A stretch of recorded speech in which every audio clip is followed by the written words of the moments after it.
Hello everyone. तो economic survey में हमने पार्ट 1 पार्ट 2 ऑलरेडी डिस्कस किया है। अब हम पार्ट 3 स्टार्ट कर रहे हैं और पार्ट 3 में हम डिस्कस करेंगे chapter number 9 agriculture, climate change, social sector, employment और लेबर एंड एआई। तो सबसे पहले स्टार्ट करते हैं एग्रीकल्चर। चैप्टर नंबर 9 है agriculture and food management sector of the future. ये हमारा टाइटल है और इसका मतलब ये हुआ कि एग्रीकल्चर भी यहाँ पर आएगा और फूड मैनेजमेंट भी आएगा। ठीक है जी। तो सबसे पहले हम जानते हैं कि भाई एग्रीकल्चर चैप्टर में हमारी क्या क्या सेक्टर्स होते हैं। तो एक हमारा एग्रीकल्चर में प्राइमरीली होता है क्रॉपिंग सेक्टर, और इसके अलावा साथ में अलाइड एक्टिविटीज़ भी होती हैं जिसमें फॉरेस्ट्री, लाइव स्टॉक, फिशरीज ये सब आते हैं, है ना। तो ओवरऑल इसको हम कहते हैं प्राइमरी सेक्टर। ठीक है। तो अब अगर हम देखें कि ग्रोथ रेट क्या है, तो एग्रीकल्चर एंड अलाइड सेक्टर की जो ग्रोथ रेट है वो है 3.6% और इनका जो टारगेट है वो है 4%। यानी कि एग्रीकल्चर एंड अलाइड सेक्टर का जो टारगेट है वो 4% है और ग्रोथ हमारी 3.6% है। यानी कि हमारी जो अचीवमेंट है वो तकरीबन अच्छी है। और अगर हम अंदर देखें तो लाइव स्टॉक हमारे 5.8% ग्रो कर रहा है, फिशरीज हाईएस्ट लेवल पर ग्रो कर रहा है 8.7%, मिल्क हमारा 5.8% पर ग्रो कर रहा है, मीट एंड एग्स हमारे 7.5 पर ग्रो कर रहा है, फ्रूट्स एंड वेजिटेबल्स भी हमारा 3.5% पे ग्रो कर रहा है। तो यानी कि अगर देखा जाए तो फ्रूट्स वेजिटेबल्स, मिल्क, फिशरीज ये सब अच्छा ग्रो कर रहे हैं। ऑन द अदर हैंड अगर हम ऑयल सीड्स देखें तो ऑयल सीड्स हमारा 1.9% से ग्रो कर रहा है, जो कि बहुत कम है। अच्छा, तो अब एग्रीकल्चर सेक्टर का कंट्रीब्यूशन कितना है? तो कंट्रीब्यूशन है 16% ऑफ इंडियाज जीडीपी और 46.1% of the population is working in the agriculture sector. तो देखिए वैसे जो परसेंटेज टर्म्स में है ये कम ही रहेगा जीडीपी में शेयर, क्योंकि हमारा जो कंट्री अभी डेवलप कंट्री की तरफ बढ़ रहा है। लेकिन बस ये है कि पॉपुलेशन इतनी ज़्यादा डिपेंडेंट है इस सेक्टर पे, वो अच्छी बात नहीं है। ये इंडिकेट करती है कि कहीं ना कहीं ये जो लोग हैं ये आउट ऑफ चॉइस नहीं यहाँ पर काम कर रहे हैं, ये आउट ऑफ कंपल्शन काम कर रहे हैं। ठीक है।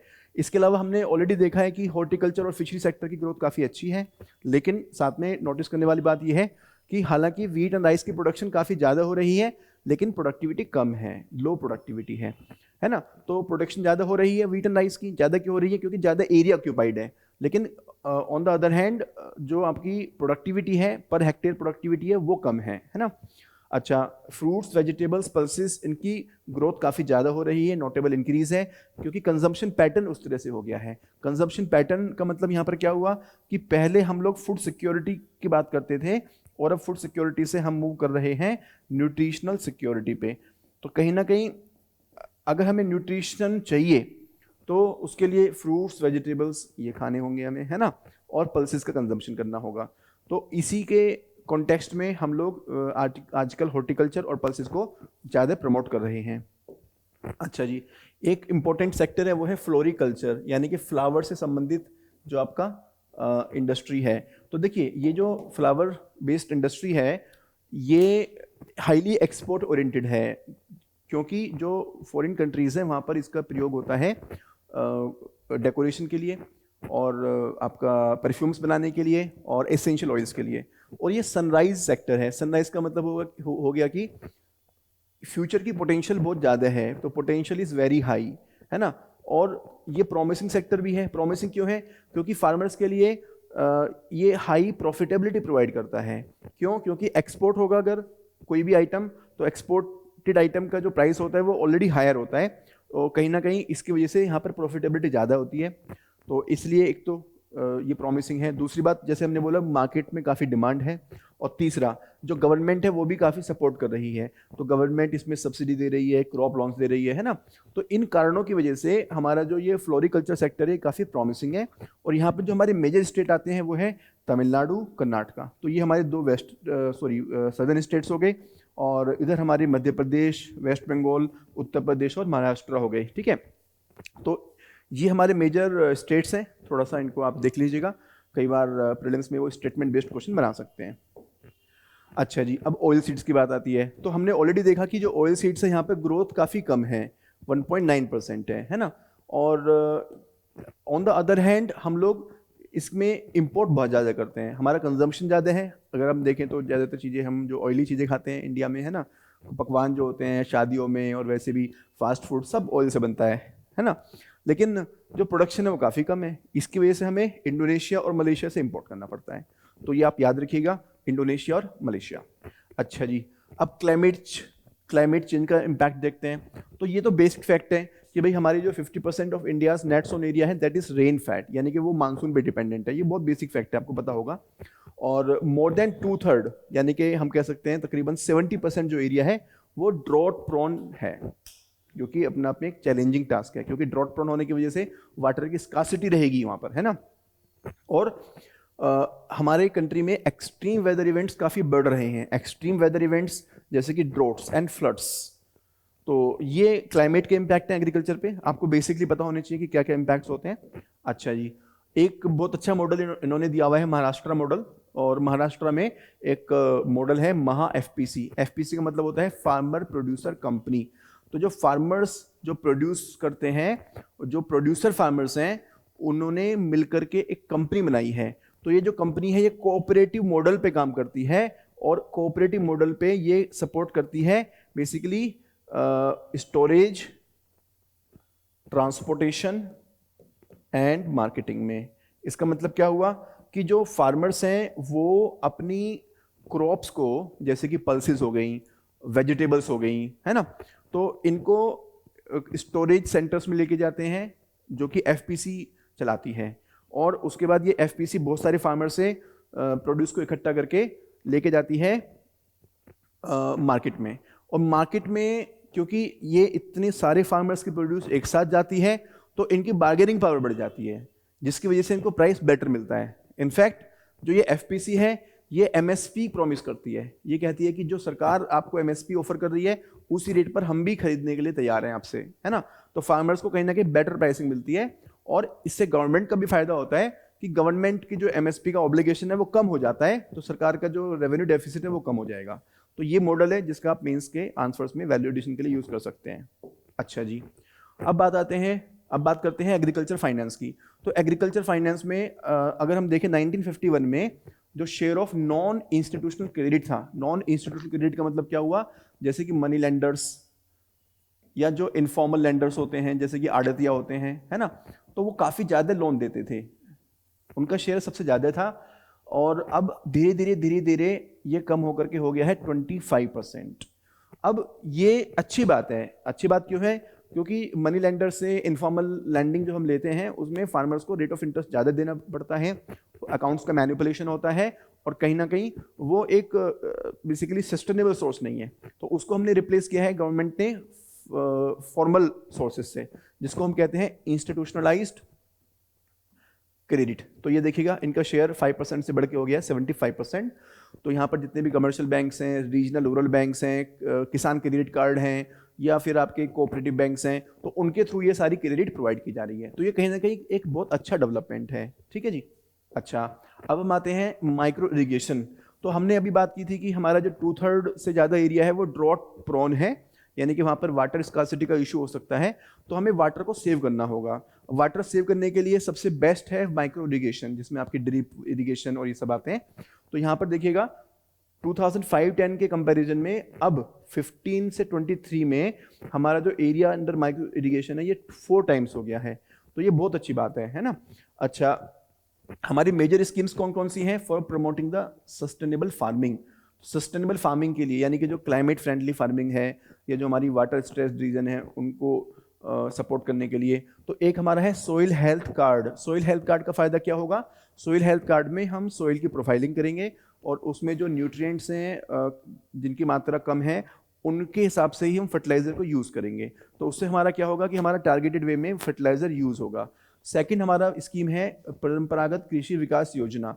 परंपरागत का मतलब होता है ट्रेडिशनल, और ट्रेडिशनल का मतलब यहाँ पर है ऑर्गेनिक फार्मिंग, यानी कि chemical free farming.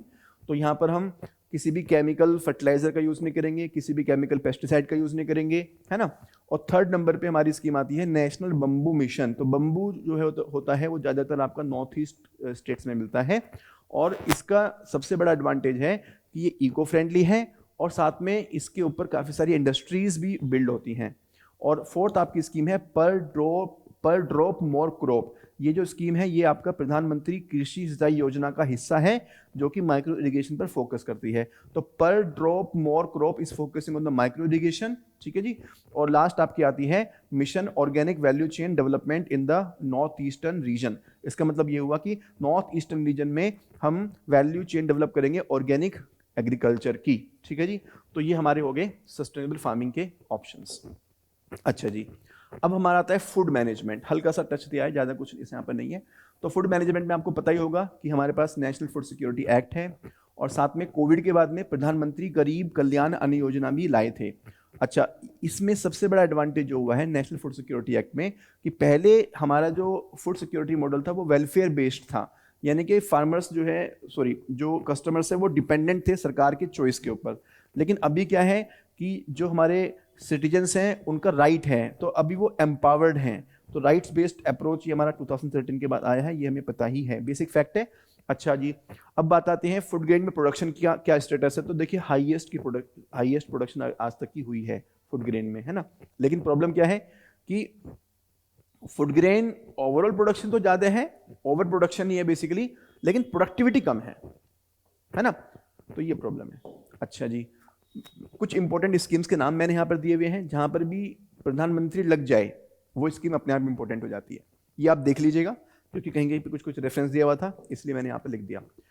Agriculture marketing infrastructure सब स्कीम। अब देखिए कुछ स्कीम्स है जो यहाँ पर मेंशन की गई हैं just for the sake of like understanding the progress, है ना।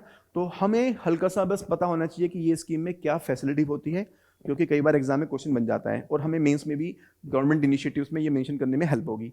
तो एग्रीकल्चर मार्केटिंग इंफ्रास्ट्रक्चर यानी कि मार्केटिंग के लिए इंफ्रास्ट्रक्चर बिल्ड करने के लिए ये स्कीम है। 2014 में ये स्टार्ट की गई थी और यहाँ पर कैपिटल सब्सिडीज प्रोवाइड की जाएंगी। ये जो कैपिटल सब्सिडी है इसका मतलब क्या हुआ कि जो 25% अमाउंट है कैपिटल इन्वेस्टमेंट के लिए प्लेन रीजन्स में ये सरकार देगी, और अगर ये नॉर्थ ईस्टर्न, हिली और अदर स्पेसिफाइड रीजन्स में है तो गवर्नमेंट जो है वो कैपिटल सब्सिडी 33% देगी। कैपिटल का मतलब होता है कि कैपिटल एक्सपेंडिचर, यानी कि अगर उनको कोई गोडाउन बिल्ड करना है, उनको कोई ट्रांसपोर्टेशन फैसिलिटी के लिए उनको लोन चाहिए, या और किसी मार्केटिंग के लिए उनको लोन चाहिए, तो कोई भी मार्केटिंग इंफ्रास्ट्रक्चर के लिए अगर उनको लोन मिलेगा तो वहां पर उनको 25% प्लेन एरिया में और 33% आपके अदर एरियाज में गवर्नमेंट की तरफ से सपोर्ट मिलेगी, ठीक है जी। अच्छा, नेक्स्ट स्कीम आपकी आती है एग्रीकल्चर इंफ्रास्ट्रक्चर फंड। ये हमारा 2020 में लॉन्च किया गया था और इसको हम बेसिकली इसके अंदर हम medium term debt financing provide करते हैं और पोस्ट हार्वेस्ट मैनेजमेंट का खासतौर से इसमें ध्यान रखा जाता है, और इसमें क्रेडिट गारंटी दी जाती है। क्रेडिट गारंटी का मतलब होता है कि अगर फार्मर डिफॉल्ट करता है लोन लेने के बाद में तो सरकार उसको बैंक को कंपनसेट करेगी, ठीक है जी। और इसके बाद हमारा आता है submission on agricultural mechanisation. Agricultural mechanisation को प्रमोट करने के लिए एक हमारा सबमिशन है और इसमें एक कीवर्ड आपका है वो है custom hiring centre. Custom hiring centre क्या होते हैं कि फार्मर्स कस्टम हायरिंग सेंटर पे जाकर के कस्टम हायरिंग सेंटर से एग्रीकल्चर रिलेटेड मशीनरी बोरो कर सकते हैं, आई मीन रेंट पे ले सकते हैं, लीज पर ले सकते हैं, क्योंकि मशीनरी जो होती है वो काफ़ी कॉस्टली होती है। तो हम फार्मर्स को कहते हैं कि भाई आप जो है खुद मत खरीदिए, कस्टम हायरिंग सेंटर पे जाइए और वहाँ से जाकर के उसको किराए पे ले लीजिए, ठीक है। अच्छा, ये जो हमारी एग्रीकल्चरल मैकेनाइजेशन की जो सब स्कीम है ये स्टेट गवर्नमेंट को सपोर्ट किया जा रहा है इस स्कीम के थ्रू, ठीक है। तो आपको ये पता होना चाहिए। ओके, अब केरला का एक लैंड लीजिंग मॉडल है जो एक रेफरेंस हमें मिलता है यहाँ पर इकोनॉमिक सर्वे में। लैंड लीजिंग हमारा स्टेट मैटर है और स्टेट टू स्टेट यहाँ पे लोग काफ़ी वेरी करते हैं, काफ़ी प्रॉब्लम्स हैं। तो वो प्रॉब्लम होने की वजह से हमारी जो लैंड है वो प्रॉपर्ली यूटिलाइज नहीं हो पाती है, क्योंकि लोग लैंड लीज करना चाहते हैं, किराए पर देना चाहते हैं, लेकिन कोई प्रॉपर लॉ ना होने की वजह से या फिर बैन होने की वजह से वो नहीं कर पाते हैं। तो केरला मॉडल ने एक होप दी है कि हम लैंड लीजिंग को एक इनोवेटिव तरीके से देख सकते हैं।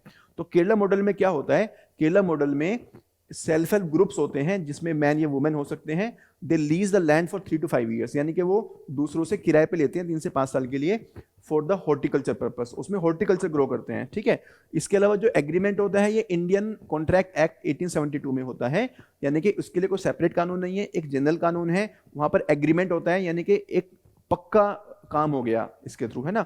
उससे क्या फ़ायदा हुआ, जो लैंड ओनर है उसको भी सिक्योरिटी है कि भाई मेरी लैंड जो है वो इनके हाथ में है और मुझे 3 से 5 साल के बाद मिल जाएगी। और जो आपका टीनेंट है, जिसने ये सेल्फ हेल्प ग्रुप है, इनको भी सिक्योरिटी होती है कि भाई 3 से 5 साल के लिए लैंड हमारे पास है, तो हम इसमें पैसा लगा सकते हैं, इन्वेस्टमेंट कर सकते हैं, जिसकी प्रोडक्टिविटी जिससे प्रोडक्टिविटी बढ़े और हमें बाद में इसका रिटर्न मिले, ठीक है। और इसके अंदर ग्राम पंचायत को नोटराइजर की तरह रखा जाता है। इसका मतलब ये हुआ कि ग्राम पंचायत इसका रजिस्ट्रेशन करेगा और इसका एक तरह से विटनेस रहेगा कि भाई हाँ ये एग्रीमेंट हुआ है।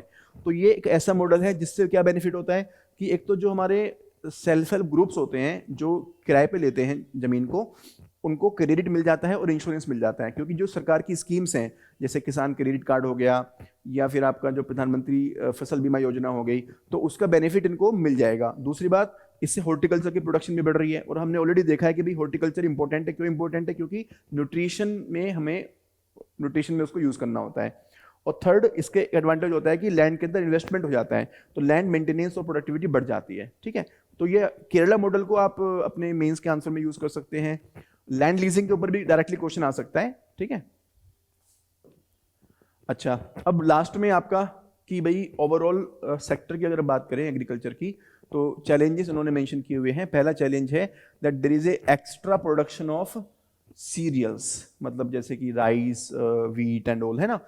लेकिन अब देखिए ये अच्छी बात है, फूड सिक्योरिटी इससे हो रही है, लेकिन देयर इज ए प्रॉब्लम कि हमारे पास नेगेटिव लेस प्रोडक्शन है पल्सेस की, ऑयल सीड्स की।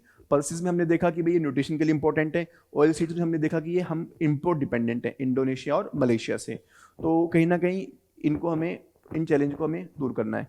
दूसरा हमारा है क्लाइमेट वेरिएबिलिटी, जो हमने ऑलरेडी डिस्कस किया। राइजिंग इनपुट कॉस्ट भी बढ़ रही है, and ground water depletion. Third आपका है बेटर प्राइस डिस्कवरी, है ना।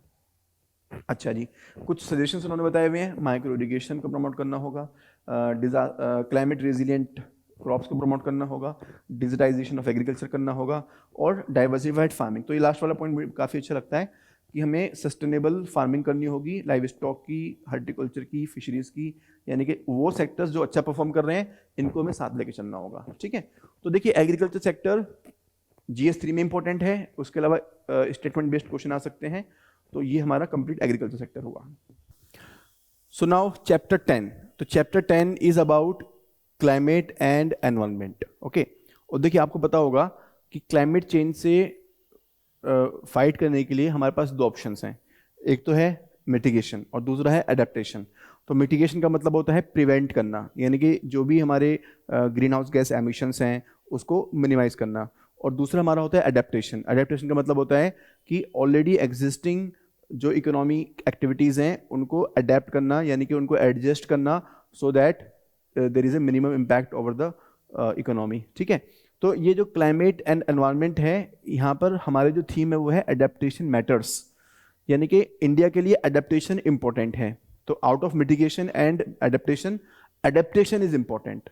और उसका रीज़न ये है कि इंडिया जो है ऑलरेडी हाईली वुलनरेबल कंट्री है, क्योंकि इंडिया में बहुत ज़्यादा कोस्टल एरिया है, मानसून डिपेंडेंट कंट्री हैं हम लोग। तो ये सब फैक्टर्स होने की वजह से हमारे लिए एडेप्टेशन ज़्यादा इंपॉर्टेंट है। तो आपको पता होना चाहिए कि अगर एग्जाम में क्वेश्चन आता है कि मिटिगेशन और adaptation which is more important, तो एडेप्टेशन इज़ मोर इंपॉर्टेंट। अच्छा जी, आपको पता ही होगा कि इंडिया जो है वो 2004-7 तक हम लोग डेवलप्ड कंट्री बनना चाहते हैं, है ना। तो अब डेवलप कंट्री बनना हमारा टारगेट है, लेकिन साथ में हमें नेट जीरो भी होना है, नेट जीरो कार्बन भी हमें रखना है 2070 तक, है ना। तो अब एक पॉइंट यहाँ पर एक और भी आता है कि हमारा जो पर कैपिटा कार्बन एमिशन है वो कम है as compare to the globe, है ना। वो है हमारा 1/3 ऑफ द ग्लोबल एवरेज, यानी कि जो ग्लोबल एवरेज है उसके कंपैरिजन में हम सिर्फ 1/3 ही कार्बन एमिट करते हैं ऑन पर कैपिटा लेवल, है ना।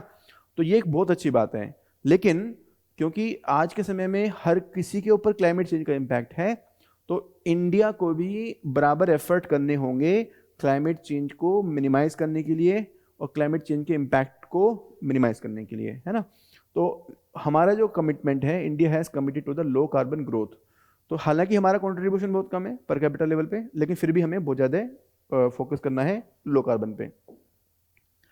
रिन्यूएबल एनर्जी एक बहुत इंपॉर्टेंट एरिया है। रिन्यूएबल एनर्जी ज़रूरी है हमारे basically green house gas emission को कम करने के लिए, लेकिन यहाँ पर कुछ चैलेंजेस हैं। ठीक है, तो देखिए इकोनॉमिक सर्वे में हम लोग कभी भी एक कंप्लीट टॉपिक नहीं पाएंगे, है ना, हमें हमेशा टॉपिक्स के रेफरेंसेस मिलेंगे, तो ये हम वैल्यू एडिशन में यूज़ कर सकते हैं। रिन्यूएबल एनर्जी के चैलेंजेस आपको ऑलरेडी पता होंगे, और ये भी जो चैलेंज है कि भाई स्टोरेज फैसिलिटीज़ उतनी नहीं है हमारे पास में, तो ये भी एक चैलेंज ऐसा है जो मोस्टली पता ही होगा आपको। मगर फिर भी अब यहाँ पर हमें पता चल गया कि इकोनॉमिक सर्वे में भी ये बात बोली गई है, तो हमारा एक कन्विक्शन बढ़ जाता है, और जब हम अपने आंसर को लिखेंगे तो वहाँ पर भी हम इसका रेफरेंस देंगे। ठीक है जी। तो lack of viable storage technology, renewable energy sources like solar and wind are intermittent. Intermittent का मतलब है कि आपने देखा होगा जो सोलर एनर्जी होती है वो दिन में ही प्रोड्यूस होती है, क्योंकि दिन में ही सोलर एनर्जी प्रोड्यूस हो सकती है, दिन में ही सूर्य निकलता है, तो रात को यूज़ करने के लिए स्टोरेज चाहिए। अब स्टोरेज की फैसिलिटी हमारे पास उतनी नहीं है। दूसरा प्रॉब्लम जो है वो ये है कि जो एसेंशियल मिनरल्स हैं जो चाहे हमें स्टोरेज के लिए चाहिए या हमारी जो अदर रिन्यूएबल एनर्जी इक्विपमेंट्स है उसके लिए चाहिए, तो जिसमें इंपॉर्टेंट आपके लिथियम और कोबाल्ट आते हैं। तो लिथियम और कोबाल्ट जो हमारे हैं एसेंशियल मिनरल्स जो हैं, ये इंडिया में अवेलेबल उतने नहीं हैं। उसके लिए हमें डिपेंडेंट है, हमें डिपेंड करना पड़ता है दूसरी कंट्रीज़ के ऊपर, और ये एक्सपेंसिव भी होते हैं। ठीक है जी। तो ये प्रॉब्लम बताई गई है रिन्यूएबल एनर्जी के बारे में। अब हम बात करते हैं एक इनिशिएटिव की जिसको हम कहते हैं life style for environment initiative, life initiative. तो ये इंडिया का एक मूवमेंट है लेकिन ग्लोबल लेवल पर काम कर रहा है, और यहाँ पर सिंपल बात है कि भाई हम प्रमोट कर रहे हैं सर्कुलर इकोनॉमी को। सर्कुलर इकोनॉमी का मतलब होता है रीयूज रीजनरेट, है ना, तो चीज़ों को रीयूज करना। जैसे हम लोग न्यूज़पेपर को रीयूज करते हैं बहुत जगह पे, या फिर हम लोग जो पॉलीथीन्स होते हैं उसको रीयूज करते हैं, है ना। सेकेंड पॉइंट आपका है sustainable life styles. Sustainable life style का मतलब कि जैसे हमें, अगर हम रूम में हैं और हम इलेक्ट्रिसिटी को ज़्यादा ही कंज्यूम कर रहे हैं तो वो सस्टेनेबल नहीं है। तो अगर हम एसी को स्विच ऑफ कर दें अगर रूम में नहीं है, तो वो सब चीज़ें जो है हमें करनी होंगी सस्टेनेबल लाइफ स्टाइल में। तो लाइफ इनिशिएटिव इंडिया का इनिशिएटिव है जिसमें circular economy and sustainable life style दो कॉम्पोनेंट हमारे हैं। अच्छा, ये एक इम्पॉर्टेंट फैक्चुअल प्रेजेंटेशन है कि भाई अगर हम ग्लोबली 13% पॉपुलेशन वो लाइफ स्टाइल चेंज करे, उससे कार्बन एमिशंस 20% तक कम हो सकते हैं। ये हम इंट्रोडक्शन में दे सकते हैं, ये हम सजेशंस में दे सकते हैं। ठीक है, तो ये वैल्यू एडिशन फैक्ट की तरह आप यूज़ कर सकते हैं। दूसरी बात है कि finishing the food on plate, अगर जो आपके प्लेट में खाना है अगर आप उसे कंप्लीट करते हैं, फिनिश करते हैं, तो आप 90 किलोग्राम एनुअल फूड वेस्टेज को कंट्रोल कर सकते हैं पर पर्सन लेवल पर। तो हमारे लिए भी एक लर्निंग है ये। हमारी जो ड्यूटी है वो ये है कि भाई हम कोई भी फूड को वेस्ट ना करें। थर्ड है कार पूलिंग, तो कार पूलिंग करने से फ्यूल की सेविंग होगी। और लास्ट है रिसाइकलिंग, जैसे कि न्यूज़पेपर। ठीक है, तो ये कलेक्टिव एक्शन है। अगर हम इंडिविजुअल लेवल पे ये करते हैं, इसकी हम बेसिकली इसको प्रमोट करते हैं, इसको हम एनकरेज करते हैं, तो इससे हमारा ग्रीन हाउस गैस एमिशंस कम होंगे। ठीक है जी। अच्छा, अब इंडिया की जो क्लाइमेट वल्नरेबिलिटी है, ऑलरेडी मैंने एग्रीकल्चर में डिस्कस किया था कि हमारा 55% अभी भी मानसून डिपेंडेंट एरिया है, 2/3 एरिया हमारा ड्रॉट प्रोन है और एक्सट्रीम वेदर इवेंट्स होते हैं। तो यहाँ पर भी आप देखिएगा India ranks as the 7th most vulnerable country to the climate change, है ना। इसीलिए अडेप्टेशन मैटर करता है हमारे लिए। And it is facing the extreme weather events like heat waves, floods, storms. तो ये एक्सट्रीम वेदर इवेंट्स फेस कर रहे हैं हम लोग। And second is slow onset impact. Slow onsets जैसे कि सी लेवल राइज हो गया, बायोडाइवर्सिटी लॉस हो गया, वाटर स्कार्सिटी हो गया, यानी कि ये ऐसी चीजें हैं ना जो दिखती नहीं है, स्लो स्लो स्लो स्लो हो रही होती हैं, है ना। तो even though green house gas emissions are a global issue, their impact is unevenly distributed. तो हालांकि ग्रीन हाउस गैस एमिशंस जो है वो पूरे वर्ल्ड में है, लेकिन इम्पैक्ट अनइवनली डिस्ट्रीब्यूटेड है। तो इसका मतलब ये हुआ इंडिया में हमारा पर कैपिटा एमिशन ग्लोबल का 1/3 है, लेकिन उसका इम्पैक्ट इंडिया पे ज़्यादा है क्योंकि हमारे पास में सुटेबल टेक्नोलॉजी नहीं है to prevent and to adapt. इसलिए इंडिया को ज़्यादा सपोर्ट चाहिए, इंडिया को फाइनेंशियल सपोर्ट चाहिए, इंडिया को टेक्नोलॉजिकल सपोर्ट चाहिए, है ना। And developing nations including India bear a disproportionate burden of climate change with while historically contributing less to the emissions. ये हमें पता ही है कि हिस्टोरिकली हमारा इंडस्ट्रियल रिवॉल्यूशन काफ़ी लेट आया था, हमसे 200 साल पहले यूएसए में स्टार्ट हो गया था। तो इंडिया का contribution global green house gas emissions में बहुत कम है हिस्टोरिकली, लेकिन आज के समय में इम्पैक्ट हमारे ऊपर बराबर है, इनफैक्ट ज़्यादा है, क्योंकि हम लोग के पास में फंड्स और टेक्नोलॉजी उतनी नहीं है।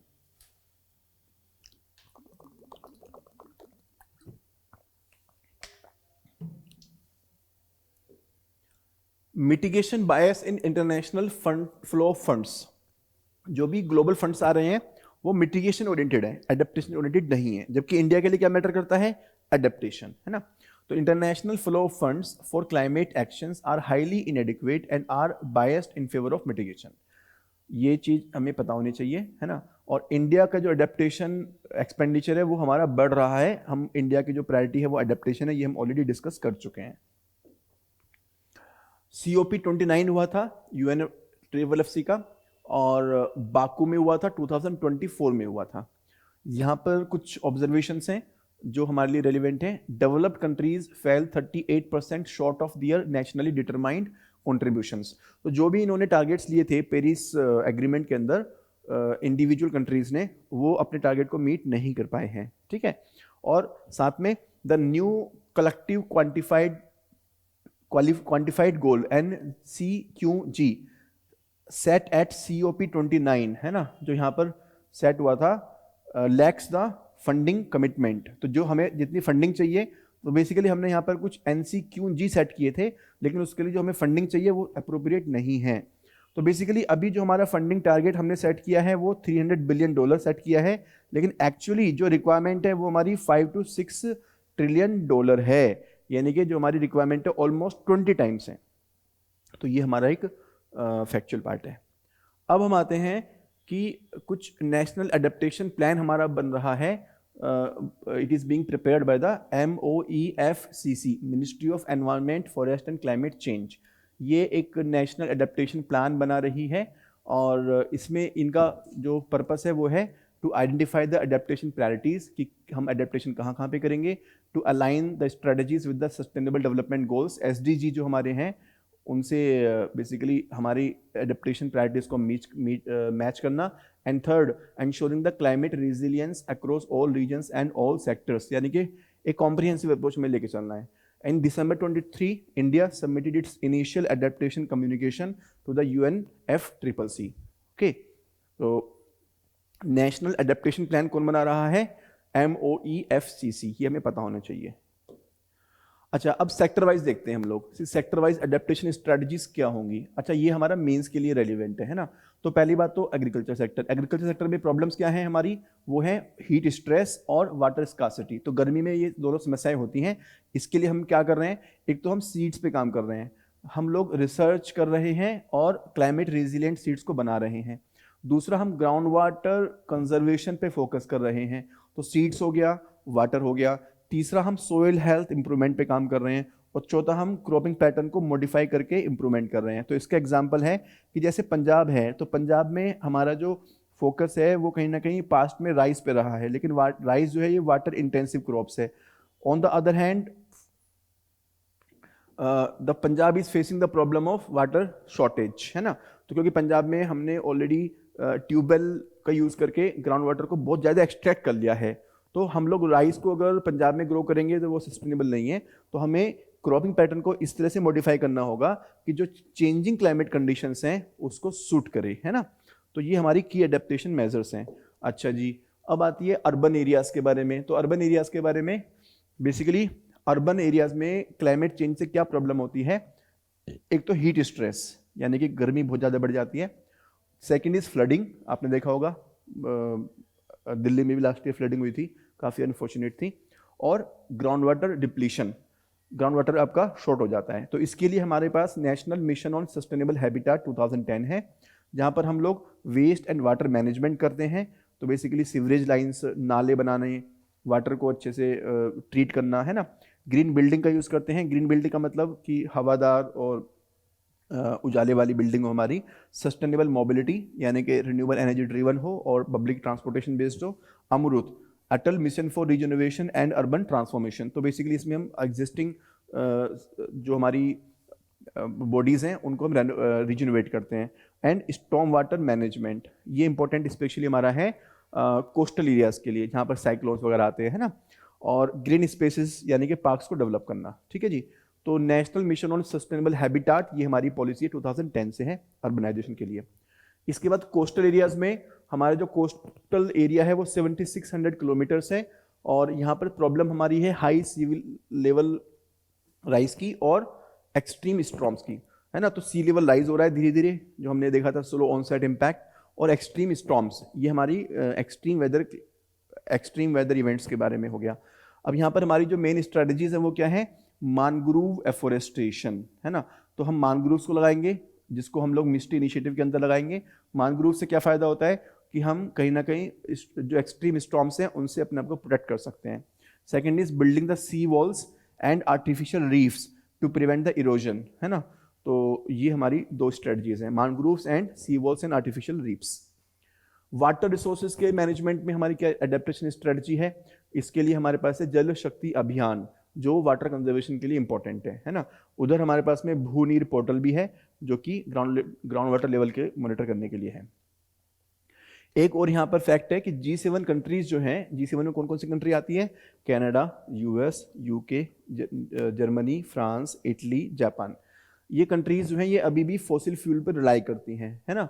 तो यूरोपियन यूनियन का एक प्लान है जिसको हम कहते हैं RE पावर EU प्लान 2022।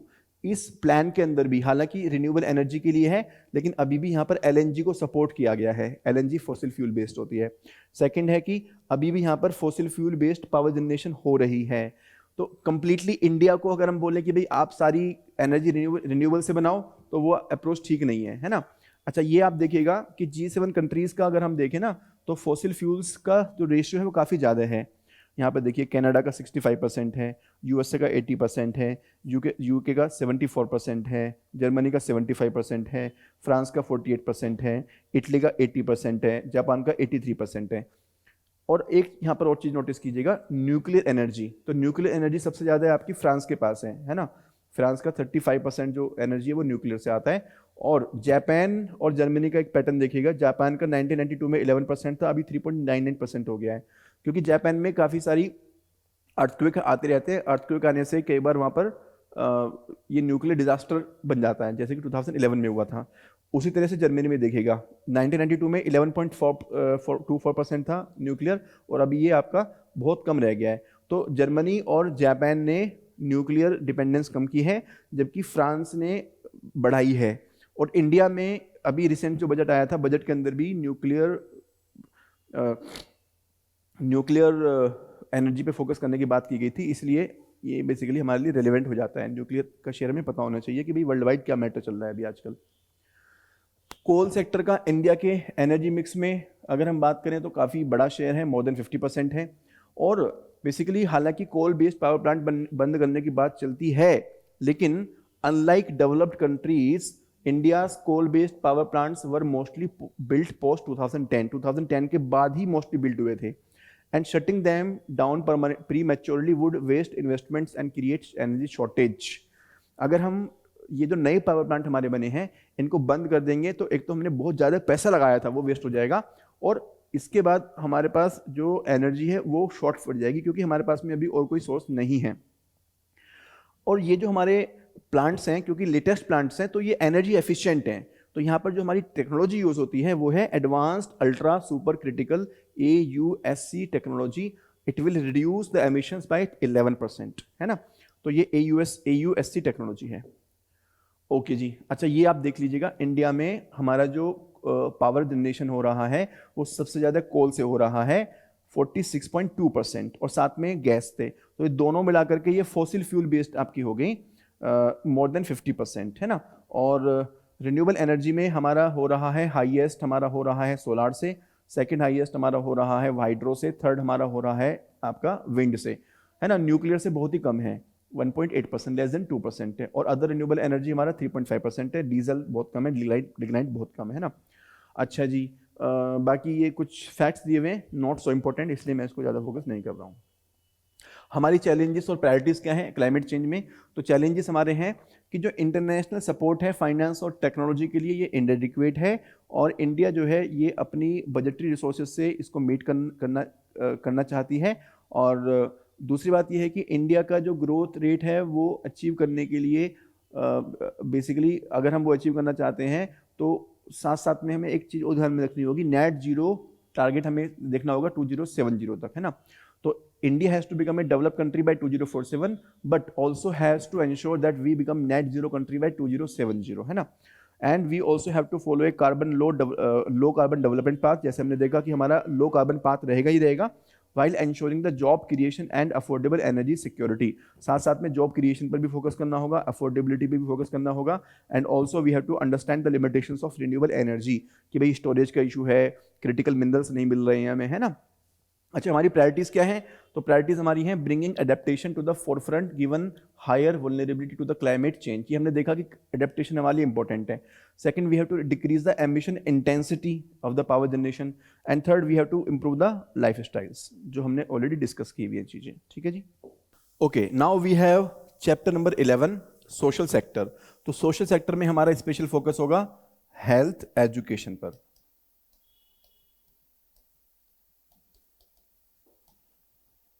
अच्छा जी, अब हम सबसे पहले फैक्ट देखते हैं, expenditure on social services as a percentage of total expenditure. तो जो सरकार का टोटल एक्सपेंडिचर है उसका 26.2% हमारा सोशल सर्विसेज पर खर्च हो रहा है, यानी कि ऑलमोस्ट 1/4, है ना। अगर हम एजुकेशन की बात करेंगे तो 17 से लेकर के और 25 तक एजुकेशन सेक्टर का जो खर्चा है वो 4.3 से तकरीबन पहुंचा है 9.2 तक, यानी कि तकरीबन 2 टाइम्स हो गया है। और हेल्थ का जो हमारा खर्चा है वो 2.1 से लेकर के 6.1 तक पहुंचा है, यानी कि तकरीबन 3 टाइम्स हो गया है, ठीक है जी। तो एजुकेशन का खर्चा 2 टाइम्स हुआ है और हेल्थ का हमारा खर्चा 3 टाइम्स हुआ है। हाउस होल्ड कंजम्पशन एक्सपेंडिचर सर्वे हुआ था, जिसमें हमने कुछ ऑब्जर्वेशंस की, 2023-24 का डेटा इसमें लिया गया था, कि जो अर्बन रूरल कंजम्पशन है उसका गैप कम हुआ है। तो नॉर्मली अर्बन का जो कंजम्पशन होता है वो ज़्यादा होता है, रूरल का जो कंजम्पशन है वो कम होता है। तो लेकिन अब जो इसका गैप है वो कम हुआ है। इससे हमें ये कंक्लूड करने को मिलता है कि जो वेलफेयर मेजर्स हैं they have contributed to the improvement of rural living standards. तो रूरल लिविंग स्टैंडर्ड्स आपके बेटर हो गए हैं। Second is Gini coefficient. Gini coefficient क्या होता है? जो इनइक्वालिटी होती है, रिलेटिव पॉवर्टी होती है, उसको मेजर करने का तरीका होता है। इसी का एक कोरस्पॉन्डिंग मेजर होता है जिसे हम कहते हैं लोरेंस कर्व। तो ये एक मेजर ऑफ इनइक्वालिटी है, ये इम्प्रूव हुआ है ना, जिससे हमें ये पता चलता है कि इनकम डिस्पैरिटी हमारी कम हुई है। थर्ड है कि गवर्नमेंट इनिशिएटिव्स हैं जो कि इंपॉर्टेंट वंस हमारे पीडीएस हो गया, प्रधानमंत्री गरीब कल्याण अन्न योजना हो गया और डीबीटी हो गया। ये 3 स्कीम्स ने काफ़ी मदद की है इनइक्वालिटी कम करने में, है ना। तो PDS, PM GKAY and DBT, ये 3 स्कीम्स हमारी इंपॉर्टेंट हैं। गिनी कोएफिशिएंट कम हुआ है और अर्बन रूरल कंजम्पशन गैप हमारा कम हुआ है। नेशनल एजुकेशन पॉलिसी 2020, ये जो पॉलिसी आई थी यहाँ पर हमने सेट आउट किया था कि हम 100% ग्रोस एनरोलमेंट रेशियो रखेंगे 2030 तक, और प्राइमरी में ऑलमोस्ट हमारा यूनिवर्सल के आसपास पहुंच गया है, 93% हो गया है, बहुत अच्छा अचीवमेंट है। लेकिन सेकेंडरी में हमारा 77.4% है, यानी कि 3/4 हम कह सकते हैं, और हायर सेकेंडरी में हमारा 56.2% है, यानी कि ऑलमोस्ट 1/2 से हल्का सा बेटर है। तो कहीं ना कहीं हमें ये देखना होगा कि हमारा अभी सेकेंडरी हायर सेकेंडरी में रेशियो बहुत कम है, एनरोलमेंट रेशियो ही कम है। और यहाँ से मैं एक चीज़ और बोलना चाहूँगा कि लाइफ में हम कई बार बहुत परेशान होते हैं कि भाई मैं तो सिर्फ ग्रेजुएट हूँ। आप अगर यहाँ पे देखें इंडिया की पॉपुलेशन का अभी मतलब जो हमारे यंग लोग हैं तो 3/4 लोग ही हमारी सेकेंडरी एजुकेशन में और 1/2 ही हमारे हायर सेकेंडरी में। अगर आप ग्रेजुएट हो तो आप बहुत लोगों से आगे हो।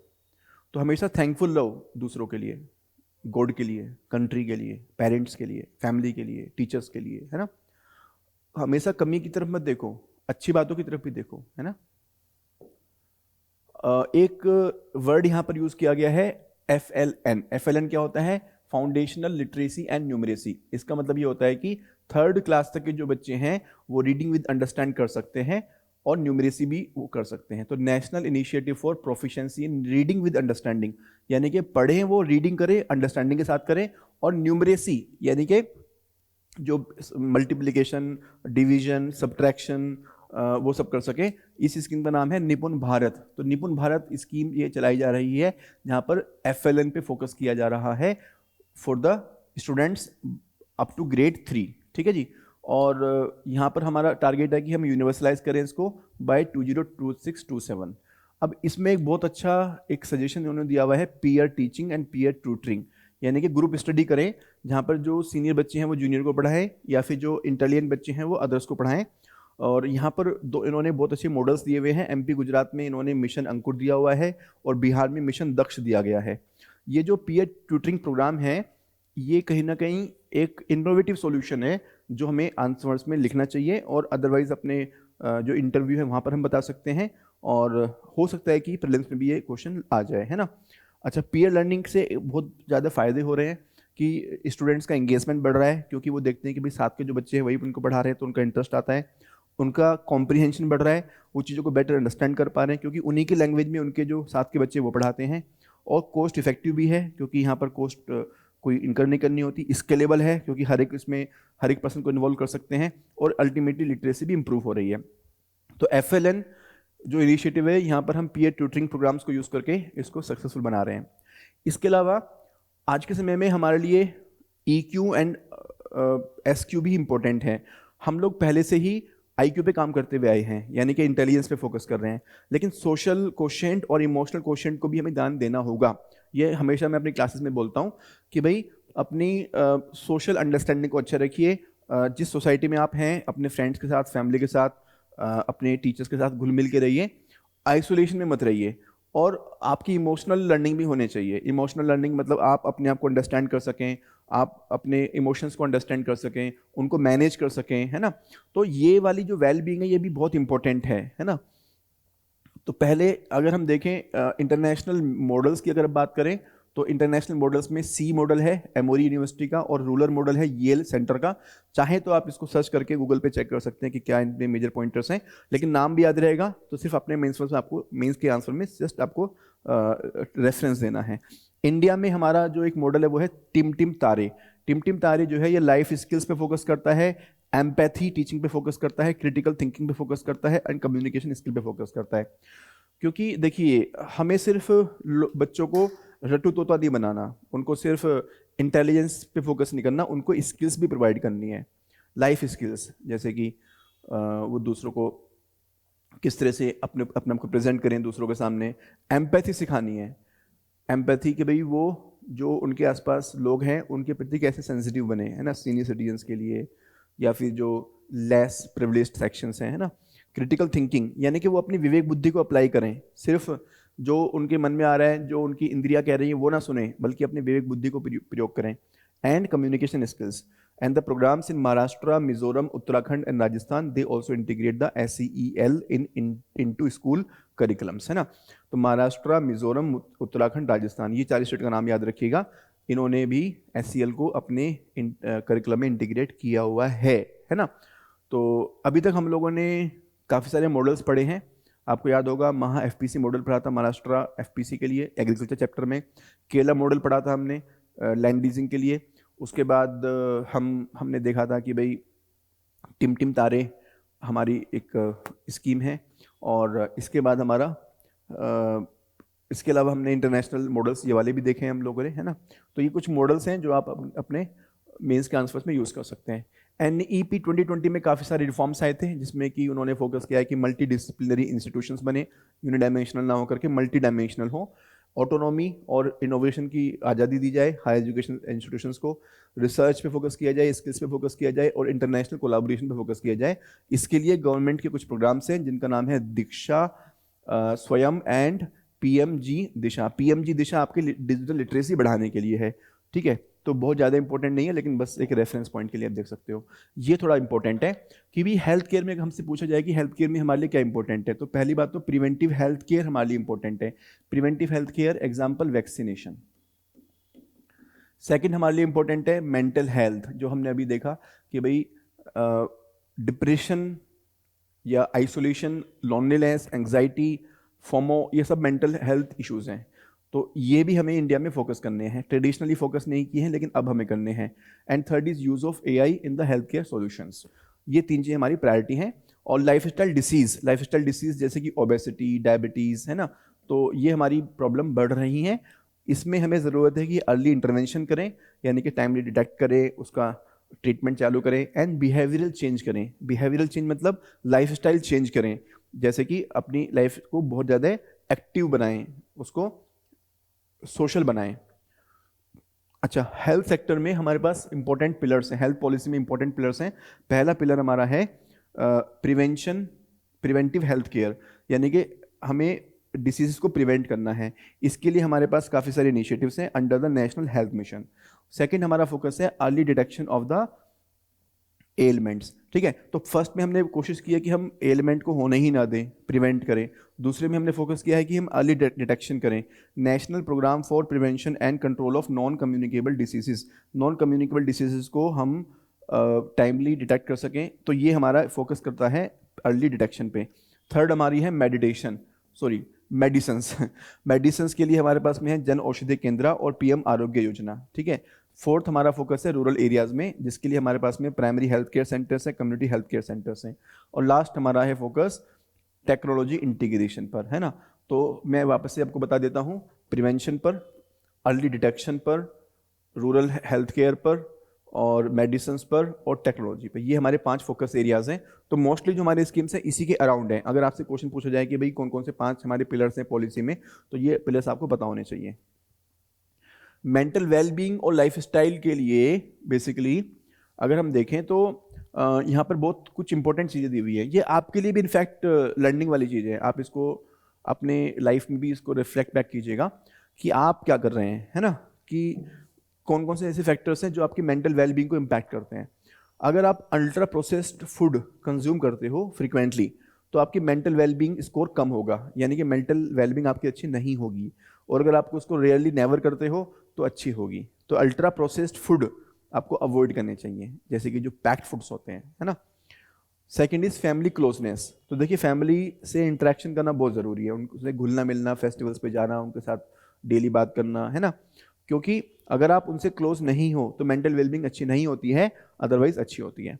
थर्ड है फ्री टाइम को आप स्पेंड कैसे करते हो। अगर आप सोशल मीडिया में स्पेंड करते हो तो आपकी मेंटल वेलबींग अच्छी नहीं होती है। अगर आप प्लेइंग में, लिसनिंग म्यूजिक में, और फ्रेंड्स के साथ मीटिंग में करते हो, यानी खेलते हो, दोस्तों के साथ म्यूजिक सुनते हो, तो आपकी मेंटल वेलबींग अच्छी होती है। और फोर्थ हमारा है एक्सरसाइज। अगर आप रेयरली या नेवर करते हो तो भैया दिक्कत है, और फ्रिक्वेंटली करते हो तो बढ़िया है ना। तो ultra processed foods, family closeness, free time आप कहाँ पर स्पेंड करते हो, और एक्सरसाइज कैसे करते हो, ये चीज़ें हैं जो आपको भी ध्यान रखनी चाहिए। अगर आपको बहुत ज़्यादा फोमो हो रहा है पढ़ने में, एंग्जाइटी हो रही है, टेंशन हो रही है, तो आप ये सब चीज़ें कीजिए, एक्सरसाइज कीजिए, फ्री टाइम को खेलने में या म्यूज़िक सुनने में या दोस्तों के साथ स्पेंड कीजिए, फैमिली के साथ स्पेंड कीजिए टाइम, और अल्ट्रा प्रोसेस्ड फूड को अवॉइड कीजिए। वर्क प्लेस मेंटल वेलबींग बहुत इंपॉर्टेंट होता जा रहा है। आपने केस सुना होगा एना का, और इसके अलावा बहुत सारी अदर हमने केसेस देखे हैं कि भाई जो यंग लोग हैं वो ऑफिस में बीमार पड़ गए या डिप्रेशन में चले गए, है ना। तो वर्क प्लेस मेंटल हेल्थ बहुत इंपॉर्टेंट है। और इंडिया का जो फोकस है, गवर्नमेंट का जो फोकस है, वो है कि हम एक तो इसका स्टिग्मा ख़त्म करें, यानी कि इसके प्रति जो लोगों की गलत सोच है कि भाई अगर आप मेंटल वेलबींग आपका अच्छा नहीं है तो कहीं ना कहीं आप आपको गलत तरीके से देखा जाता है कि आपके अंदर कुछ कमी है, आप पागल हो गए हो, या कुछ इस तरह की चीज़ें, है ना। तो स्टिग्मा खत्म करना होगा, यानी कि इसको भी हमें नॉर्मल ट्रीट करना है, इसको भी एक डिसीज़ की तरह लेके चलना है। जैसे कि हमें बुखार होता है वैसे मेंटल इशू भी हो सकता है, उसके लिए मेडिसिन है, उसके लिए साइकोलॉजिकल काउंसलिंग है ना। दूसरा, हमें इंस्टीट्यूशंस में इंटीग्रेट करना होगा, वर्क प्लेस पॉलिसीज़ में इंटीग्रेट करना होगा मेंटल हेल्थ केयर को, यानी कि जो ऑफिसेज हैं वहाँ पर भी मेंटल हेल्थ केयर का ध्यान रखा जाए, वहाँ पर ओवरवर्क ना दिया जाए, वहाँ पर लोग आपस में घुल मिल के काम करें, ठीक है। और थर्ड हमारा है एआई को हम यूज़ करें, डिजिटाइजेशन को यूज़ करें। तो work place mental health improvement के लिए हमें यह करना होगा। सस्टेनेबल डेवलपमेंट गोल्स हम ऑलरेडी अडॉप्ट कर रहे हैं, नेशनल लेवल पर भी हमारे पास सस्टेनेबल डेवलपमेंट गोल्स हैं, और हम उसको स्टेट लेवल पर भी कर रहे हैं। लेकिन अब हम लोकलाइजेशन की बात हम कर रहे हैं। तो लोकलाइजेशन का मतलब हुआ कि ग्राम पंचायत पर जो हमारा बजट प्रिपेयर होगा उसको सस्टेनेबल डेवलपमेंट गोल से अलाइन करेंगे। ये हमारा हो गया localisation of sustainable development goals. And increase in government health expenditure, अगर हम देखें तो गवर्नमेंट का जो हेल्थ एक्सपेंडिचर है वो इंक्रीज हुआ है। इसका मतलब क्या हुआ कि पहले क्या होता था कि जो सिटीजन्स हैं उनको अपनी जेब से ज़्यादा खर्चा करना पड़ता था, जिसको हम कहते हैं आउट ऑफ पॉकेट एक्सपेंडिचर।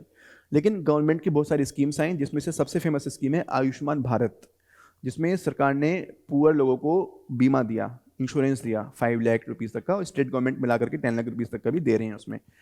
तो वहाँ पे क्या हुआ कि सरकार का जो प्रीमियम खर्चा बढ़ा है, सरकार का हेल्थ एक्सपेंडिचर बढ़ा है, लेकिन जनता का हेल्थ एक्सपेंडिचर कम हुआ है, जिसे हम कहते हैं आउट ऑफ पॉकेट एक्सपेंडिचर। ठीक है, तो ये एक फैक्ट है, आपको पता होना चाहिए। बेटर एजुकेशन के लिए हमने अभी देखा ही था कि भाई FLN जरूरी है और आपका सोशल इमोशनल लर्निंग भी ज़रूरी है, और यहाँ पर वही चीज़ें बताई हुई हैं कि कौन कौन से मॉडल्स हैं। ऑलरेडी हमने निपुण भारत की बात की है, यहाँ पर और भी मॉडल्स दिए हुए हैं, जैसे कि FLN के लिए नल्ली कल्ली है आपकी कन्नड़ की, और प्रेरणा मॉडल ऑफ एजुकेशन है, और लाइफ स्किल्स के लिए हमने ऑलरेडी टिम तारे की बात की है, और एक PM ई विद्या चैनल है। ठीक है, तो बस ये कुछ मॉडल्स हैं, आप अपने सजेशंस में इसको यूज़ कर सकते हैं या अपने इंटरव्यू में बोल सकते हैं। Chapter 12 is about employment and skill development. Employment and skill development यानी कि ये भी एक बहुत इंपॉर्टेंट एरिया है ना। तो अब यहाँ पर हमें बेसिक चीज़ों को समझना होगा। हमारी जो टोटल पॉपुलेशन होती है उसको हम 2 पार्ट में डिवाइड कर सकते हैं, वर्किंग एज पॉपुलेशन और non working age population.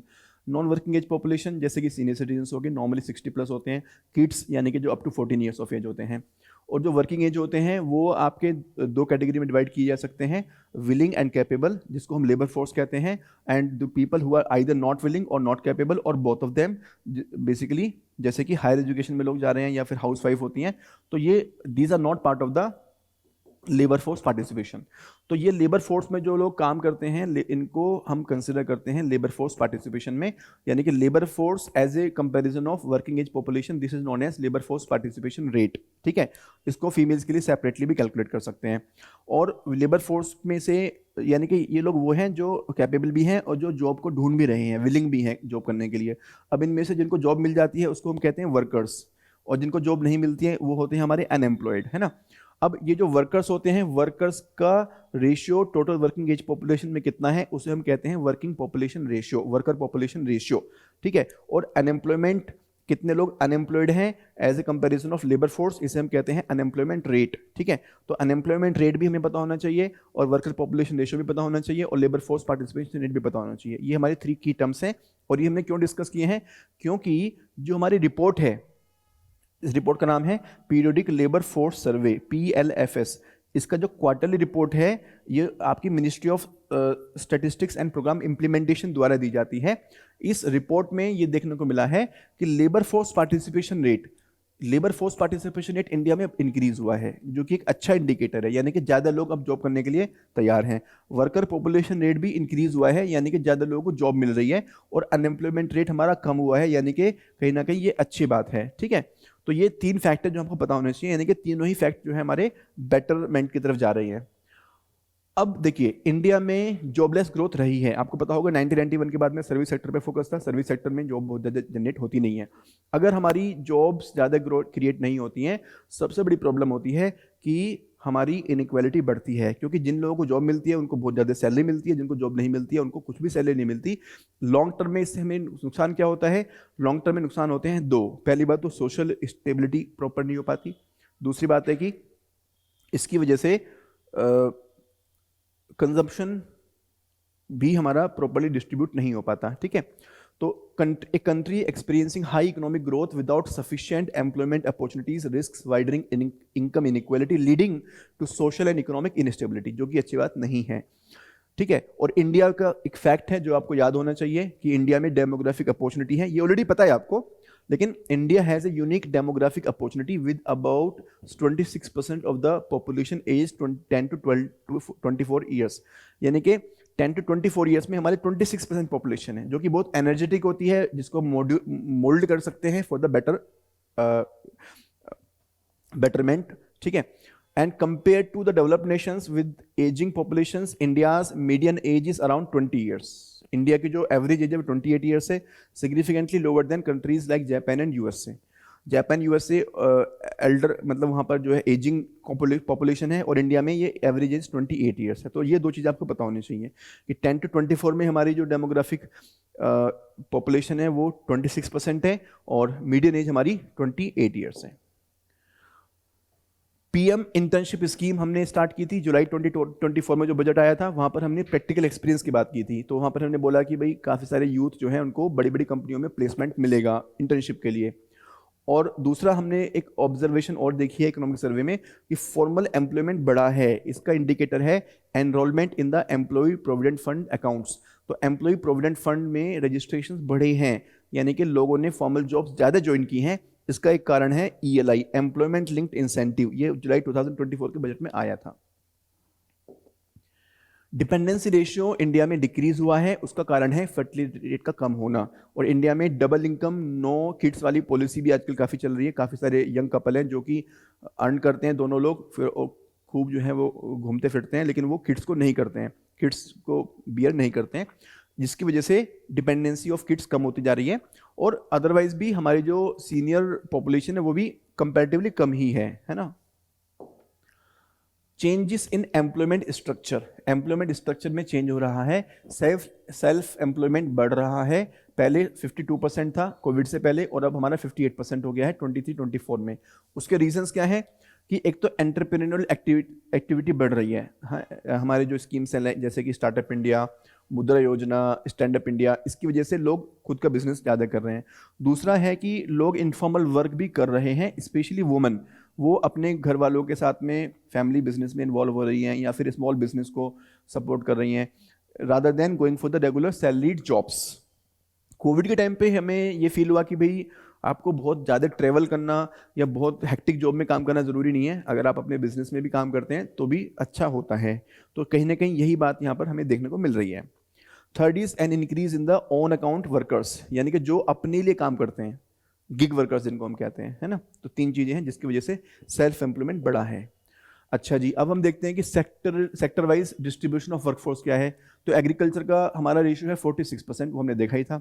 Manufacturing 11% है ना। ये सिर्फ मैन्युफैक्चरिंग है, इंडस्ट्री का तो 25% के आसपास है ना। इंडस्ट्री में इंक्लूड होती है manufacturing, construction, mining and others also. Services में हमारा 29.7% है, ठीक है। अच्छा, जेंडर डिवाइड काफ़ी ज़्यादा है, क्योंकि जो वुमेन है, स्पेशली एग्रीकल्चर की बात करें तो वुमेन का रेशियो एग्रीकल्चर में बढ़ रहा है और मैन का कम हो रहा है, क्योंकि मैंस जो हैं वो माइग्रेट हो रहे हैं, वो गांवों से निकल के शहरों में जा रहे हैं, जिसको हम कहते हैं डिस्ट्रेस माइग्रेशन। डिस्ट्रेस माइग्रेशन से कंस्ट्रक्शन इंडस्ट्री, ट्रेड इंडस्ट्री और ट्रांसपोर्टेशन, ये तीन चीज़ों में मैन का एम्प्लॉयमेंट ज़्यादा हो रहा है, लेकिन वुमेन जो है वो एग्रीकल्चर में ज़्यादा इन्वॉल्व हो रही हैं, जिसको हम कहते हैं फेमिनाइजेशन ऑफ एग्रीकल्चर, ठीक है। तो जिसका हस्बैंड या जिसके ब्रदर या जिसके फादर घर से बाहर जाकर के किसी सिटी में जॉब करते हैं, तो वो जो लेडी होती हैं वो एग्रीकल्चर को ध्यान रखती हैं, एग्रीकल्चर को संभालती हैं। Female labour force participation rate, इसका मतलब क्या हुआ कि out of the total working age population how many females are willing and capable to work. तो ये बड़ा है हमारा, 23% था, अभी 41% के आसपास हो गया है। यानी कि अब ज़्यादा लेडीज़ काम करना चाहती हैं और वो कैपेबल भी हैं, विलिंग भी हैं, कैपेबल भी हैं। उसके रीजंस क्या हैं? First is various government programmes like Deendayal Antyodaya Yojana, और जहाँ पर हम स्किल ट्रेनिंग दे रहे हैं, फाइनेंशियल सपोर्ट दे रहे हैं, तो उनकी कैपेबिलिटी बढ़ रही है ना। And second is better recognition of unpaired work in the service, जो अनपेड वर्क है उसको भी रिकॉग्नाइज किया जा रहा है, यानी कि वो अगर कहीं पे कुछ सेवा वाला काम कर रही हैं उस तरह से, है ना।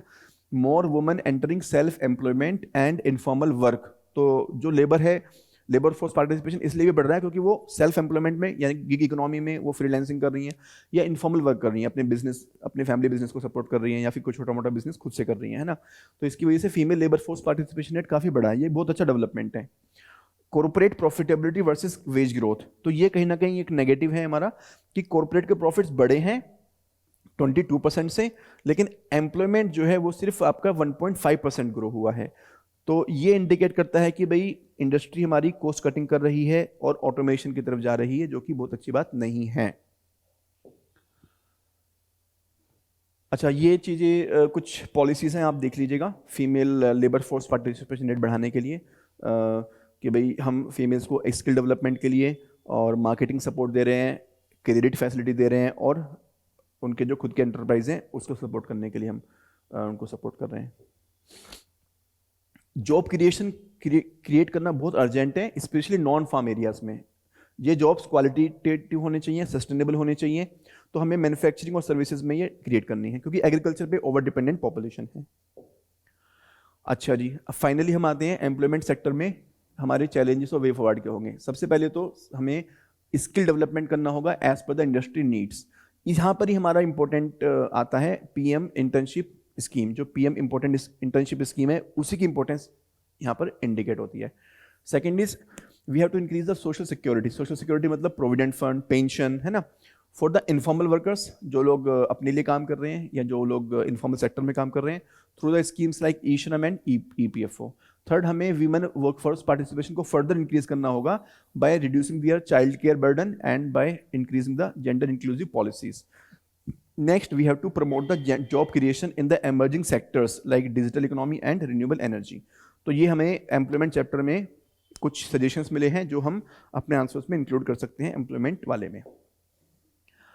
जॉब अपॉर्चुनिटीज को ड्राइव करने के लिए एक तो डिजिटल इकोनॉमी को हमें फोकस करना होगा और दूसरा ग्रीन वर्कफोर्स यानी कि रिन्यूएबल एनर्जी में फोकस करना होगा। इसके अलावा कुछ आपकी स्किल वाली इनिशिएटिव्स हैं, आप देख लीजिएगा। चैप्टर 13, ये लास्ट चैप्टर है, labour in the artificial intelligence era, crisis और कैटलिस्ट। ये कहीं ना कहीं एक मेंस के बहुत बड़े टॉपिक को डील कर सकता है। एक सेपरेट क्वेश्चन इसके ऊपर बन सकता है कि आर्टिफिशियल इंटेलिजेंस के दौर में लेबर को कैसे डील करें, है ना। तो देखिए, एआई के आने की वजह से ऑटोमेशन तो बढ़ा है, specially in the decision making areas, जैसे कि हेल्थ केयर में जो रिपोर्ट्स वगैरह जनरेट हो रही हैं उसका इंटरप्रिटेशन हो रहा है, एजुकेशन सेक्टर में और फाइनेंशियल सर्विसेज सेक्टर में, जिससे कि जॉब डिस्प्लेसमेंट का कंसर्न बढ़ गया है ना। तो एक तो ऑटोमेशन बढ़ रहा है, second is AI adoption will be beneficial only if investments in education and workforce training are prioritise. इसका मतलब ये हुआ कि देखिए, एआई तो इन्वेस्टमेंट तो मांगता ही है, टेक्नोलॉजी में इन्वेस्ट तो करना ही है, लेकिन साथ साथ में हमें लोगों को एजुकेट करना होगा, उनको स्किल्ड करना होगा, है ना। तो ये साथ में होना चाहिए। और यहाँ से सबसे बड़ी प्रॉब्लम है कि जो एआई है, एआई आने की वजह से जो बेसिक जॉब्स होती है ना, एंट्री लेवल जॉब्स, जैसे डाटा एंट्री हो गया, बेसिक एनालिसिस हो गया, पीपीटी क्रिएशन हो गया, है ना, ये जॉब बहुत जल्दी रिप्लेस होंगी और ये बहुत ज़्यादा लोगों को इम्पैक्ट करने वाली हैं। और ये कहीं ना कहीं बहुत हाईली पेड एम्प्लॉयज़ नहीं होते हैं, है ना। तो जो बहुत माइंड वाला काम करते हैं उन पे तो बहुत ज़्यादा फर्क नहीं पड़ेगा, लेकिन जो बहुत ज़्यादा माइंड वाला काम नहीं करते उन पे फर्क पड़ने वाला है ना। If automation reduces employment it could lead to a decline in the consumption. ये भी है, अगर कुछ लोग अनएम्प्लॉयड हो जाएंगे, उनके पास स्पेंडिंग की एबिलिटी नहीं रहेगी, तो वो डिमांड क्रिएट नहीं कर पाएंगे, जिससे कि हमारी जो ओवरऑल मार्केट डिमांड है वो कम होगी। तो ये भी एक थ्रेट है ना। Further affecting macro economic stability. Unequal distribution of AI benefits. AI के जो बेनिफिट्स हैं वो कहीं ना कहीं जो बड़ी कंपनियां हैं उसको ज़्यादा बेनिफिट हो रहा है, क्योंकि उनके पास पैसा इन्वेस्ट करने के लिए है। तो हमारे पास एक रिस्क है कि वो मोनोपोलाइज कर सकते हैं और सारा बेनिफिट उन्हीं को मिल जाएगा, विनर टेक्स इट ऑल, है ना। तो हमें क्या करना होगा, क्योंकि हम एक लेबर रिच कंट्री हैं, तो हमें कोशिश रहना होगा कि भाई एआई ड्रिवन इकोनॉमी जो है वो कहीं इनइक्वालिटी में क्रिएट ना हो जाए, तो हमें इसको प्रॉपर्ली मैनेज करना होगा। अच्छा, यहाँ पर एक बहुत इंपॉर्टेंट बात की गई है कि भाई इंस्टीट्यूशंस को हमें स्ट्रॉन्ग करना होगा। यहाँ पर जो इंस्टीट्यूशंस हैं, यानी कि जो बिजनेसेस हैं, गवर्नमेंट्स हैं, एनजीओज हैं या अदर जो आपके इंस्टीट्यूशंस हैं, उनको एआई के इम्पैक्ट मैनेज करने में इन्वॉल्व करना होगा। तो भाई वो एक तो रीट्रेनिंग प्रोवाइड करें, हम अपने स्कूल कॉलेजेस में भी एआई को इंक्लूड करें। काफ़ी सारे स्कूल्स ने, कॉलेजेस ने एआई को इंक्लूड करना शुरू कर दिया है। तीसरा, हम ह्यूमन कैपेबिलिटीज़ को ऑर्गुमेंट करें, यानी कि उनको हम इस चीज़ के बारे में अवेयर करें और जैसे हमने बोला स्किल करें, उनको रीट्रेनिंग भी दें और स्किल्ड भी दें उनको, है ना। इनकम सपोर्ट भी दें, जिन लोगों पे ट्रांजिशन की वजह से इम्पैक्ट पड़ रहा है, यानी कि जिनकी जॉब जा रही हैं, उनको इनकम सपोर्ट दें टेम्परेरी पीरियड के लिए। दूसरा है कि जो एआई जो है उसको हम प्रोडक्टिविटी एनहांसर की तरह यूज करें, not as a job destroyer. मतलब एआई के आने की वजह से डेफिनेटली एडवांटेज हमें होगा, लेकिन उससे हम अपनी प्रोडक्टिविटी को इम्प्रूव करें rather than removing the employees, है ना। तो कुछ सेक्टर्स हैं जैसे कि financial services, health care and business sectors. ये 3 सेक्टर ऐसे हैं जहां पर हम प्रोडक्टिविटी को इंप्रूव करने में यूज करें उसको। जैसे कि हेल्थ केयर में बताया गया है कि हेल्थ केयर में एआई का यूज कर सकते हैं for disease detection, diagnosis and treatment planning, है ना, जिससे कि डॉक्टर की प्रोडक्टिविटी बढ़ जाएगी रादर देन रिप्लेसिंग देम। तो ऐसा नहीं है कि वे रोबोट जाकर के काम करने लगेंगे, हम डॉक्टर की प्रोडक्टिविटी बढ़ा दें। हमारे इंडिया में जो डॉक्टर की शॉर्टेज है वो प्रॉब्लम खत्म हो जाएगी, ठीक है। उसी तरह से जो रिटेल एंड ट्रेड हैं वो भी लिवरेज कर सकते हैं कंज्यूमर इंसाइट्स के लिए, डिमांड फोरकास्टिंग और लॉजिस्टिक्स के लिए, जिससे कि बिजनेस बहुत ज़्यादा एफिशिएंट हो जाए विदाउट कटिंग द जॉब्स। तो जो बिजनेसमैन है ना वो प्लानिंग करें बेटर, वो अपनी प्रोडक्शन को और एफिशिएंट करें, कॉस्ट कटिंग करें, लेकिन जो लोगों को ना निकालें। ये यहाँ पर बहुत इंपॉर्टेंट बात है। अच्छा, एआई की स्केलिंग में क्या प्रॉब्लम्स हैं? तो यहाँ पर जो प्रॉब्लम्स हैं एआई की स्केलिंग में, प्रॉब्लम्स, फर्स्ट प्रॉब्लम आपकी है प्रैक्टिकलिटी। आपने देखा होगा चैट जीपीटी या परप्लेक्सिटी या जो जेमिनी है या जो भी अदर मॉडल्स हैं, वहाँ पर जो डेटा आता है वो कई बार गलत डेटा आता है। जो उनके सॉल्यूशंस आते हैं वो गलत सॉल्यूशंस आते हैं, क्योंकि वो अभी एक्सपेरिमेंटल स्टेज पर हैं। अभी उनका जो आंसर्स हैं वो प्रॉपर नहीं है। दूसरी बात यह कि बहुत सारी जगह पे हम उनको रिलायबल नहीं मान सकते, जैसे कि ऑटोनोमस व्हीकल्स या हेल्थ केयर सेक्टर में। भाई ऑटोनोमस व्हीकल्स यानी कि ड्राइवरलेस व्हीकल्स इंडिया में प्रैक्टिकल नहीं है ना, यहाँ से एक्सीडेंट भी हो सकते हैं। और हेल्थ केयर सेक्टर में भी इसको हम ज़्यादा नहीं इसको रिलाई कर सकते, क्योंकि हेल्थ केयर में डॉक्टर के बिना अगर हम यूज़ करेंगे तो चैलेंज है कि हो सकता है कि पेशेंट की बॉडी को नुकसान हो जाए। तो प्रैक्टिकलिटी का इशू है, रिलायबिलिटी का इशू है, और थर्ड इंफ्रास्ट्रक्चर का इशू है कि भाई हमें एआई के लिए हमें चाहिए डाटा सेंटर्स, हमें चाहिए क्लीन डाटा पाइपलाइंस, हमें चाहिए कंप्यूटेशनल रिसोर्सेज, हमें हैवी रिसोर्सेज को डिप्लॉय करना होगा, पैसा चाहिए हमें। तो ये एक चैलेंज है। एंड फॉर दिस रिसोर्सेज का मतलब कि हमें हाई एनर्जी कंजम्पशन करना होगा बिकॉज ऑफ हाई सर्वर्स, हमें स्कार्स मिनरल्स पर डिपेंड करना पड़ेगा for the hardware and finance, and we have to make the sustainable innovation essential, है ना। तो practicality, reliability, infrastructure and resources, 4 चीजें यहां पर हमें देखनी होगी। Challenges for scaling the AI. Human centric automation हमें करना है, ये वर्ड आप याद कर लीजिए, human centric automation, human centric automation. तो बाकी सब पॉइंट हम डिस्कस कर चुके हैं, बस लास्ट वाला पॉइंट यहां पर है जो हमें देखने के लिए है।